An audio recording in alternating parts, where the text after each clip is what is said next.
Bismillahirrahmanirrahim.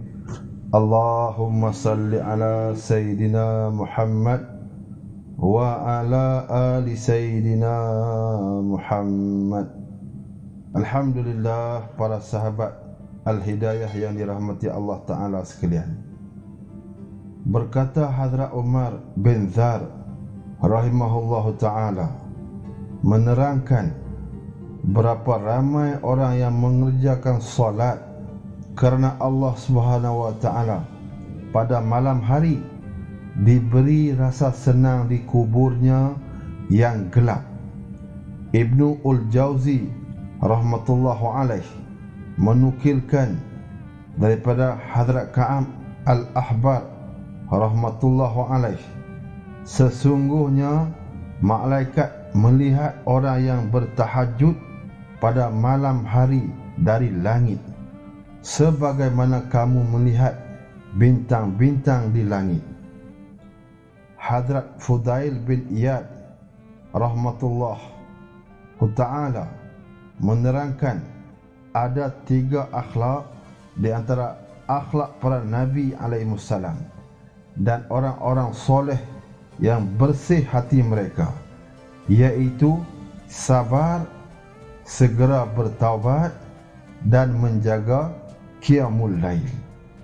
Hadrat Hasan Al-Basri rahmatullahu ta'ala pernah menceritakan, dahulu ulama salafus soleh mengatakan tidak ada amalan yang dikerjakan oleh seseorang yang dapat meneguhkannya dalam kebaikan selain daripada solat pada 1/3 malam.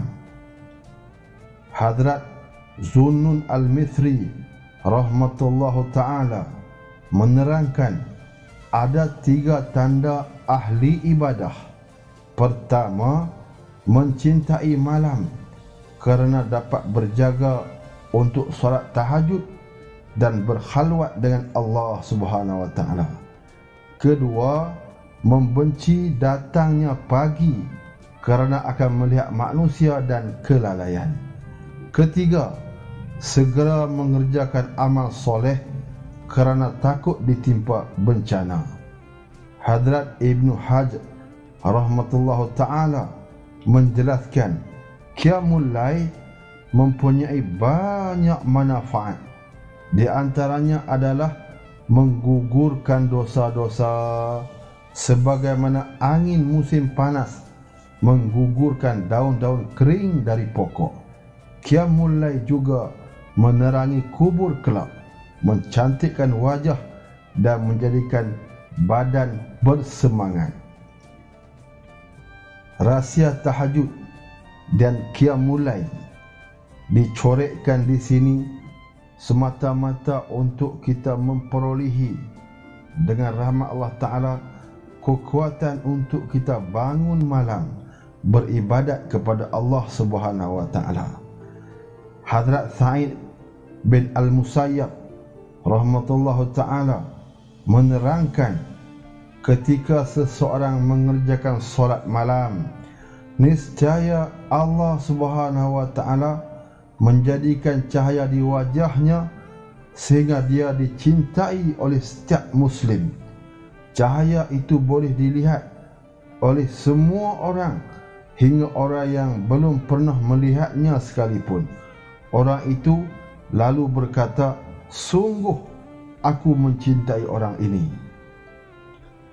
Sebahagian orang bertanya kepada Hadrat Al-Junaid bin Ahmad rahmatullahu ta'ala di dalam mimpi setelah beliau meninggal dunia, apakah yang telah dilakukan oleh Allah Ta'ala kepadamu? Al-Junaid rahmatullahu ta'ala memberi jawapan. Di antara jawapan beliau, yang bermanfaat bagi kamu hanyalah beberapa rakaat yang sering kami kerjakan menjelang waktu subuh. Hadrat Thabit Al-Bunani rahmatullahu ta'ala menceritakan, aku melawan nafsuku selama 20 tahun untuk mengerjakan qiyamul lail. Akhirnya aku boleh merasai kenikmatan selama 20 tahun. Hazrat Hasan Al-Basri rahmatullahu ta'ala memberi wasiat, tidak ada amalan yang dikerjakan oleh seorang hamba selain rukun Islam setelah jihad di jalan Allah Subhanahu wa taala yang lebih utama daripada qiyamul lail. Hazrat Abdul Aziz bin Abi Rawat rahmatullahu taala menerangkan ada dua akhlak mulia yang merupakan akhlak seorang muslim, iaitu solat tahajud pada waktu malam dan sentiasa membersihkan diri dan sentiasa membersihkan gigi seperti bersiwak.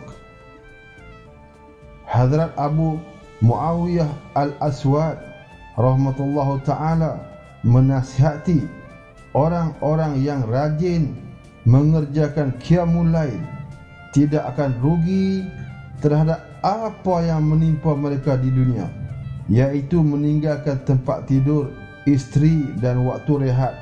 Allah Subhanahu wa taala akan menggantikan setiap kesusahan yang menimpa mereka dengan syurga.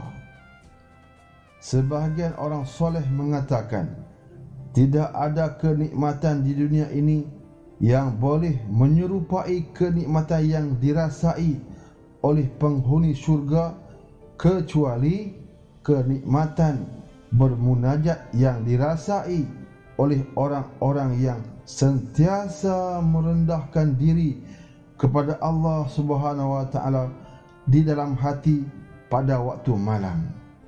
Wallahu a'lam. Demikianlah para sahabat Al-Hidayah yang dikasihi semua, semoga apa yang kita dengar ini dapat menjadi satu kekuatan tambahan bagi kita bangun di malam hari, bermunajat, beribadat, berdoa, berbisik-bisik dengan Allah Subhanahu wa taala. Moga-moganya baki hayat yang kita ada yang tidak seberapa ini dapat kita uruskan, dapat kita penuhi dengan amalan-amalan bukan menjadi perbekalan yang sangat diperlukan ketika kita kembali kepada Allah Subhanahu wa taala. Apa yang terkurang para sahabatku, kesilapan, kesalahan yang ada, pohon dimaafkan. Sekiranya adalah manfaat-manfaatnya, sama-sama kita berniat, berazam untuk kita beramal dengannya, dan kita sampaikan juga kepada semua sahabat-sahabat kita yang lain, insya-Allah. Sehingga bertemu lagi. Salam hormat, salam kasih sayang, salam umat Nabi sallallahu alaihi wasallam. Assalamualaikum.